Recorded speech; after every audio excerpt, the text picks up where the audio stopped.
Okay, check.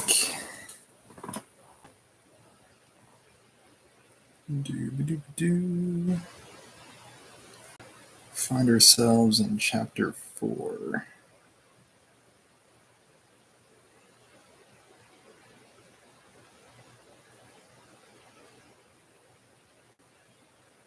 Just updating Twitch too.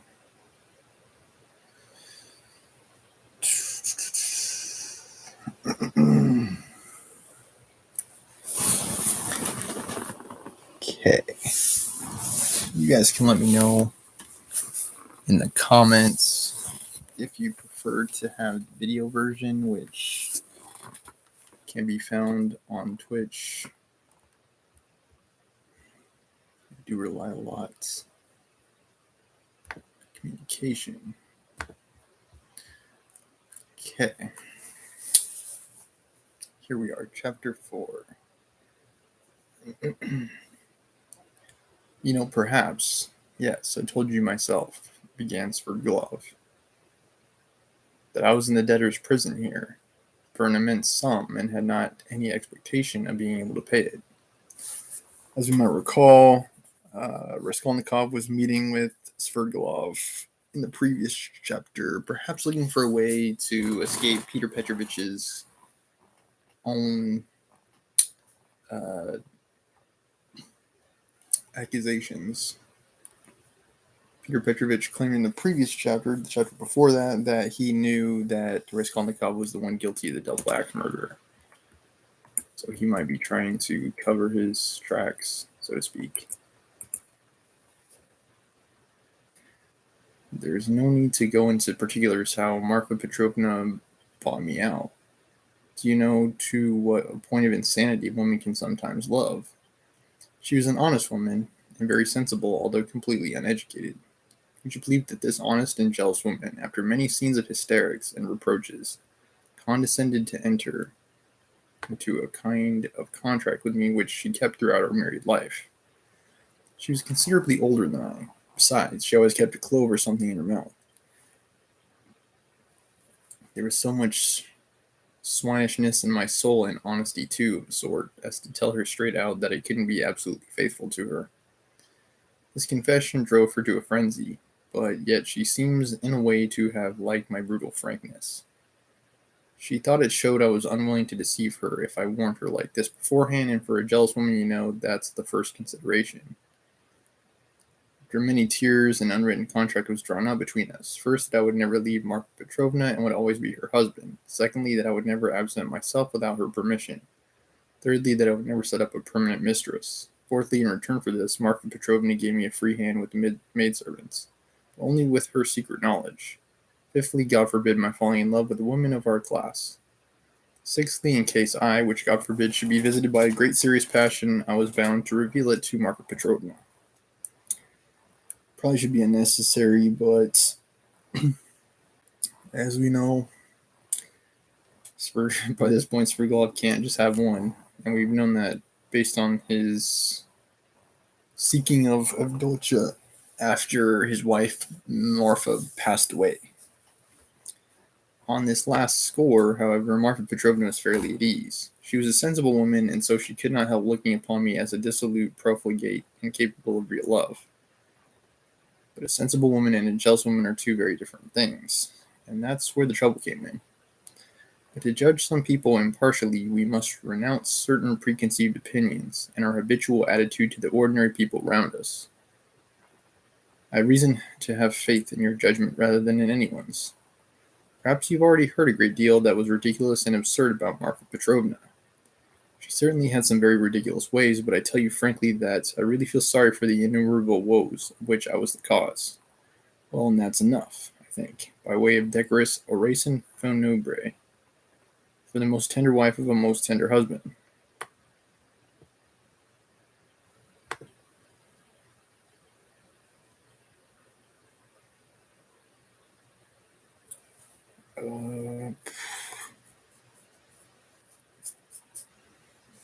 I'm trying to find a translation for oraison funèbre, but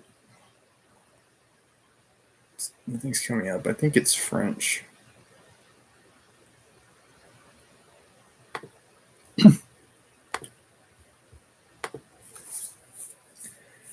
When we quarreled, I usually held my tongue and did not irritate her, and that gentlemanly conduct rarely failed to attain its object. It influenced her. It pleased her indeed. These were times when she was positively proud of me. But your sister she couldn't put up with anyway. And however, she came to risk taking such a beautiful creature into her house as a governess. My explanation is that Marfa Petrovna was an ardent and impressionable woman, and simply fell in love herself, literally fell in love with your sister. A little wonder, look at Avdotya Romanovna. I saw the danger at the first glance, and what do you think? I resolved not to look at her even. But Avdotya Romanovna herself made the first step. Would you believe it? Would you believe it, too, that Marfa Petrovna was positively angry with me at first for my persistent silence about your sister, for my careless reception of her continual adoring praises of Avdotya Romanovna? I don't know what it was she wanted. Well, of course, Marfa Petrovna told Avdotya Romanovna every detail about me. She had the unfortunate habit of telling literally everyone all of our family secrets and continually complaining of me. How could she fail to confide in such a delightful new friend? I expect they talked of nothing else but me, and no doubt Avdotya Romanovna heard all those dark, mysterious rumors that were current about me. I don't mind betting that you too have heard something of the sort already. I have. Luzhin charged you with having caused the death of a child. Is that true? Don't refer to those vulgar tales, I beg, said Sverdlov with disgust and annoyance. If you insist on wanting to know about all that idiocy, I will tell you one day, but now. I was told too about some footmen of yours in the country whom you treated badly. I beg you to drop the subject, Sverdlov interrupted again with obvious impatience. Was that the footman who came to you after death to fill your pipe? Tell me about it yourself. Raskolnikov felt more and more irritated. Sverdlov looked at him attentively, and Raskolnikov fancied he caught a flash of spiteful mockery in that look. But Sverdlov restrained himself and answered very civilly. Yes, it was. I see that you too are extremely interested and shall feel it my duty to satisfy your curiosity at the first opportunity. Upon my soul, I see that I really might pass for a romantic figure with some people. Judge how grateful I must be to Marfa Petrovna for having repeated to Avdotya Romanovna such mysterious and interesting gossip about me. I dare not guess what impression it made on her, but in any case it worked my interests. With all of Avdotya Romanovna's natural aversion, and in spite of my invariably gloomy and repellent aspect, she did at least feel pity for me, pity for a lost soul. Once a girl's heart is moved to pity, it's more dangerous than anything. She's bound to want to save him, to bring him to his senses, lift him up and draw him to nobler aims, restore him to new life and usefulness. But we all know how far such dreams can go. I saw at once that the bird was flying into the cage of herself, and I too made ready. I think you're frowning, Rodion Romanovich. There's no need, as you know it all ended in smoke. Hang it all. What a lot I'm drinking. Do you know I always from the very beginning regretted that it wasn't your sister's fate to be born in the 2nd or 3rd century AD as the daughter of a reigning prince or some governor or proconsul in Asia Minor. She would undoubtedly have been one of those who would endure martyrdom and would have smiled when they branded her bosom with hot pincers. She would have gone to it of herself. In the 4th or 5th century, she'd have walked away into the Egyptian desert and would have stayed there 30 years living on roots and ecstasies and visions. She's simply thirsting to face some torture for someone, and if she can't get her torture, she'll throw herself out of a window. I've heard something of a Mr. Razmahin. He's said to be a sensible fellow, his surname suggested indeed. He's probably a divinity student. Well, he'd better look after your sister. I believe I understand her, and I'm proud of it. But at the beginning of an acquaintance, as you know, one is apt to be more heedless and stupid. One doesn't see clearly. Hang it all, why is she so handsome? It's not my fault. In fact, it began on my side with the most irresistible physical desire. Avdotya Romanovna is awfully chaste, incredibly and phenomenally so. Take note, I tell you this about your sister as a fact. She's almost morbidly chaste, in spite of her broad intelligence, and it will stand in her way. There happened to be a girl in the house then, Parasha, a black-eyed wench, whom I had never seen before. She had just come from another village, very pretty but incredibly stupid. She burst into tears, wailed so that she could be heard all over the place, and caused a scandal. One day after dinner, Avdotya Romanovna followed me into an avenue in the garden, and with flashing eyes insisted on my leaving poor Parasha alone. It was almost our first conversation by ourselves. I, of course, was only too pleased to obey her wishes, tried to appear disconcerted, embarrassed, in fact, played my part not badly. Then came interviews, mysterious conversations, exhortations, entreaties, supplications, even tears. Would you believe it? Even tears. Think what the passion for propaganda will bring some girls to. Of course, threw it all on my destiny, posed as hungering and thirsting for light, and finally resorted to the most powerful weapon in the subjection of the female heart, a weapon which never fails one. It's the well-known resource, flattery. Nothing in the world is harder than speaking the truth, and nothing is easier than flattery. There's the 100th part of a false note in speaking the truth. It leads to a discord, and that leads to trouble. But if all, to the last note, is false in flattery, it's just as agreeable, and is heard not without satisfaction. It may be a coarse satisfaction, but still satisfaction. However coarse the flattery, at least half will be sure to seem true. That's so far all stages of development and classes of society. A Vestal Virgin might be seduced by flattery. I can never remember without laughter how I once seduced a lady who was devoted to her husband, her children, and her principles. What fun it was and how little trouble. The lady really had principles of her own, anyway. All my tactics lay in simply being utterly annihilated and prostrate before her purity. I flattered her shamelessly, and as soon as I succeeded in getting a pressure of the hand, even a glance from her, I would reproach myself for having snatched it by force. I would declare that she had resisted, so that I could never have gained anything but for my being so unprincipled. Predisposed to long monologues. Theodore is sometimes. Like that last paragraph was like huge. It was like 2 pages long. I maintained that she was so innocent that she could not foresee my treachery, yielded to me unconsciously unawares, and so on. In fact, I triumphed, while my lady remained firmly convinced that she was innocent, chaste, and faithful to all her duties and obligations, and had succumbed quite by accident. And how angry she was with me when I explained to her at last that it was my sincere conviction that she was just as eager as I. Poor Marfa Petrovna was awfully weak on the side of flattery, and if I had only cared to, I might have had all her property settled on me during her lifetime. I'm drinking an awful lot of wine now and talking too much. I hope you won't be angry if I mention now that I was beginning to produce the same effect on Avdotya Romanovna. But I was stupid and impatient and spoiled it all. Avdotya Romanovna had several times, and one time in particular, been greatly displeased by the expression of my eyes. Would you believe it? There was sometimes a light in them which frightened her and grew stronger and stronger and more unguarded till it was hateful to her. No need to go into detail, but we parted. There I acted stupidly again. I fell to jeering in the coarsest way at all such propaganda and efforts to convert me. Parasha came on to the scene again, and not she alone, in fact. There was a tremendous to-do. Ah, Rodion Romanovitch, if you could only see how your sister's eyes can flash sometimes.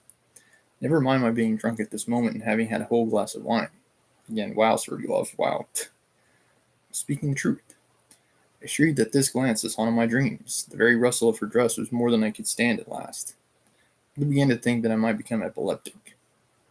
I never had believed that I could be moved to such a frenzy. It was essential indeed to be reconciled, but by then it was impossible. Imagine what I did then, to what a pitch of stupidity a man can be brought by frenzy. Never undertake anything in a frenzy, Rodion Romanovitch. I reflected that Avdotya Romanovna was after all a beggar. Excuse me, that's not the word. But does it matter if it expresses the meaning?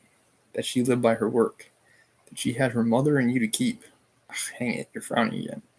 I resolved to offer her all my money, 30,000 rubles. I could have realized then. If she would run away with me here to Petersburg. Of course I should have vowed eternal love, rapture, and so on. Do you know, I was so wild about her at that time that if she had told me to poison Marfa Petrovna or to cut her throat and to marry herself, it would have been done at once. But it ended in the catastrophe of which you know already. Yeah, he is not faithful, Sverdlov. He's not faithful when he has changes of heart easily. You can fancy how frantic I was when I heard that Marfa Petrovna had got a hold of that scoundrelly attorney, Luzhin, and had almost made a match between them. Which would really have been just the same thing as I was proposing. Wouldn't it? I noticed that you began to be very attentive, you interesting young man. Svrgilov struck the table with his fist impatiently. He was flushed. Raskolnikov saw clearly that the glass and a half of champagne that he had sipped almost unconsciously was affecting him. He resolved to take advantage of the opportunity. He felt very suspicious of Svrgilov. Well, after what you've said, I'm fully convinced that you've come to Petersburg with designs on my sister, he said directly to Svrgilov, in order to irritate him further. Oh, nonsense, said Svrgilov, seeming to rouse himself. Why, I told you, besides, your sister can't endure me. Yes, I'm certain she can't, but that's not the point. Are you so sure that she can't? Svrgilov screwed up his eyes and smiled mockingly. You're right, she doesn't love me, but you can never be sure of what has passed between husband and wife, or lover and mistress. There's always a little corner which remains a secret to the world and is only known to those two. Will you answer for it that Avdotya Romanovna regarded me with aversion? From some words you've dropped, I noticed that you still have designs, and of course evil ones on Dunya, and mean to carry them out promptly. What, have I dropped words like that? Svrgilov asked in naive dismay, taking not the slightest notice of the epithet bestowed on his designs. Why, you're dropping them even now. Why are you so frightened? What are you afraid of now? Me afraid? Afraid of you? You'd rather be afraid of me, cher me. But what nonsense. I've drunk too much, though. I see that. I was almost saying too much again. Damn the wine. Hi. There, water. He snatched up the champagne bottle and flung it without ceremony out of the window. Philip brought the water. That's all nonsense, said Svrgilov, wetting a towel and putting it to his head. But I can answer you in one word and annihilate all your suspicions. Do you know that I'm going to get married? You told me so before. Did I? I've forgotten. But I couldn't have told you so for certain, for I had not even seen my betrothed. I only meant to. But now I really have betrothed, and it's a settled thing. If it weren't that I have business that can't be put off, I would have taken you to see them at once, for I should like to ask your advice. Hang it, only 10 minutes left. So look at the watch, but I must tell you, for it's an interesting story, my marriage in its own way. Where are you off to? Going again? No, I'm not going away now. Not at all, we shall see. I'll take you there. I'll show you my betrothed, only not now, for you'll soon have to be off. You have to go to the right, and I to the left.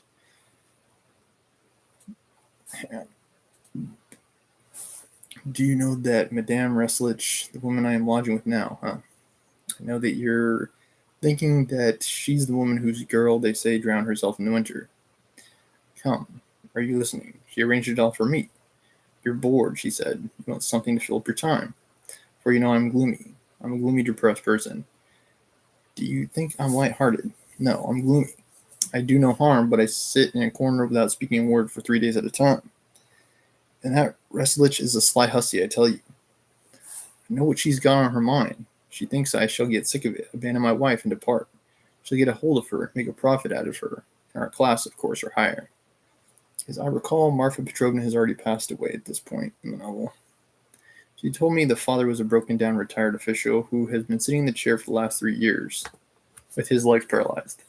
I think Svrgilov's a widower, as I would say. The mama, she said, was a sensible woman. There's a son serving the provinces, but he doesn't help. There's a daughter who's married, but she doesn't visit them. The 2 little nephews on their hands, as though their own children were not enough, and they've taken from school their youngest daughter, a girl who will be 16 in another month, so that then she can be married. She was for me, we went there. How funny it was, I present myself a landowner, a widower, of a well-known name with connections with a fortune.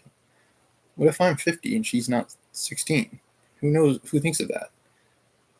Quite a few people do, honestly, and it's kind of creepy. As a matter of fact, it's not even legal in most places in the United States nowadays. I think the legal age of consent is 18. And even with that age, with that big of a gap, yeah, it still does not seem right. It's like those teenage girls that will sometimes get with the grandpa-looking guys, the older men. So I always thought that was strange. Sometimes they do it for money, though. Okay. It's fascinating. You should have seen how I talked to Papa and Mama. It was worth paying to have seen me at that moment. She comes in, curtsies, you can fancy, still in a short frock. An unopened bud. Flushing like a sunset, she had been told, no doubt.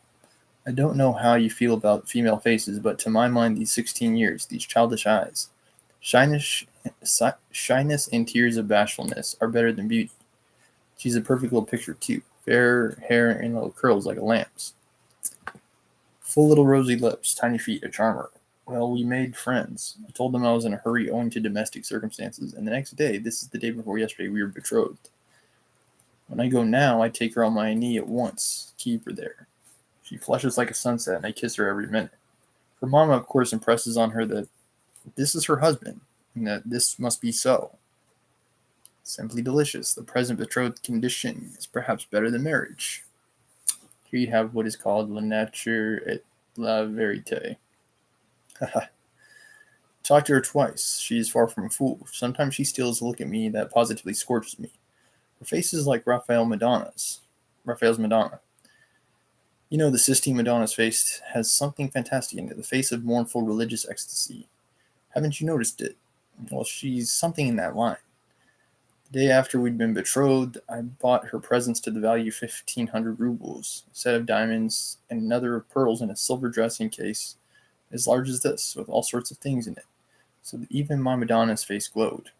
I sat her on my knee yesterday, and I suppose rather too unceremoniously. She flushed crimson and the tears started, but she didn't want to show it. We were left alone. She suddenly flung herself on my neck, for the first time of her own accord, put her little arms around me, kissed me, and vowed that she would be an obedient, faithful, and good wife, would make me happy, would devote all her life, every minute of her life, would sacrifice everything, and that all she asks in return is my respect, and that she wants nothing more from me, no presents. You'll admit that to hear such a confession alone from an angel of 16 in a muslin frock, with little curls, with the flush of maiden, shyness in her cheeks, and tears of enthusiasm in her eyes is rather fascinating. Isn't it fascinating? It's worth paying for, isn't it? Well, listen, we'll go to see my betrothed, only not just now. The fact is this monstrous difference in age. True. And development excites your sensuality. Will you really make such a marriage? Why, of course, everyone thinks of himself, and he lives most gaily who knows best how to deceive himself. But why are you so keen about virtue? Have mercy on me, my good friend. I'm a sinful man. Would you have provided for the children of Katerina Ivanovna, though? That you had your own reasons. I understand it all now. I'm always fond of children, very fond of them, laughed Svirgilov. I can tell you one curious instance of it. The first day I came here, I visited various haunts. After 7 years, I simply rushed at them. You probably noticed that I'm not in a hurry to renew acquaintance with my old friends. Shall do without them as long as I can. Do you know, when I was with Marfa Petrovna in the country, I was haunted by the thought of these places where anyone who knows his way about can find a great deal. Yes, upon my soul, the peasants have vodka, the educated young people shut out from activity, waste themselves in impossible dreams and visions, and are crippled by theories. Jews have sprung up and are amassing money, and all the rest give themselves up to debauchery. From the first hour, the town reeked of its familiar odors. I chanced to be in a frightful den. I like my dens dirty. It was a dance, so-called, and there was a can such as I never saw in my day. There you have progress. All of a sudden, I saw a little girl of 13, nicely dressed, dancing with a specialist in that line, with another one vis-a-vis. Her mother was sitting on a chair by the wall. You can't fancy what a can that was. The girl was ashamed, blushed at last, felt insulted, began to cry. Her partner seized her and began whirling her round and performing before her. Everyone laughed, and I, like your public, even the can public. They laughed and shouted, serves her right, shouldn't bring children. It's not my business whether that consoling reflection was logical or not. I once fixed on my plan, sat down by the mother, and began by saying that I too was a stranger, and that people here were ill-bred, and that they couldn't distinguish decent folks, treat them with respect. Gave her to understand that I had plenty of money. Offered to take them home in my carriage. Took them home and got to know them. They were lodging in a miserable little hole and only had just arrived from the country. She told me that she and her daughter could only regard my acquaintance as an honor. Found out that they had nothing of their own. Came to town upon some legal business. It's kind of strange because I think this is contradicting what Svirgilov first explained to him, because as I recall, When he was first meeting with Raskolnikov in Petersburg, he explained he was there to try to win Dunya. So I don't know why he's explaining all this now. I don't know. He proffered my services and money.